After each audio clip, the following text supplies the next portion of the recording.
ધોળકા સેવા સદનમાં ગંદકીનું સામ્રાજ્ય, વોશરૂમની દયનીય હાલત। ધોળકામાં સેવા સદનમાં છેલ્લા કેટલાય સમયથી વોશરૂમમાં ભારે ગંદકી અને અસ્વચ્છતા જોવા મળી રહી છે।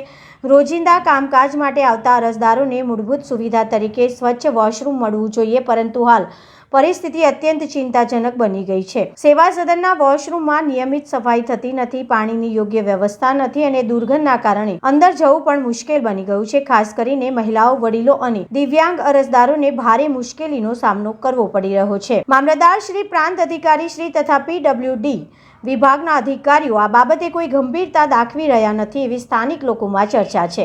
સરકાર દ્વારા સ્વચ્છતા અને જાહેર આરોગ્ય માટે અનેક યોજનાઓ ચલાવવામાં આવે છે, છતાં પણ અહીં મૂળભૂત સુવિધાઓ જ ઉપલબ્ધ નથી। પ્રશ્ન એ ઊભો થાય છે કે જો સેવા સદનમાં આવનારા અરજદારોને વોશરૂમનો ઉપયોગ કરવો હોય તો તેઓ ક્યાં જાય? સ્થાનિક નાગરિકો અને અરજદારોની માંગ છે કે સંબંધિત અધિકારીઓ તાત્કાલિક ધ્યાન આપે, નિયમિત સફાઈની વ્યવસ્થા કરે અને સ્વચ્છતા જાળવવા કડક સૂચના આપે, જેથી આવનારા લોકોનું આરોગ્ય અને સન્માન બંને સુરક્ષિત રહે।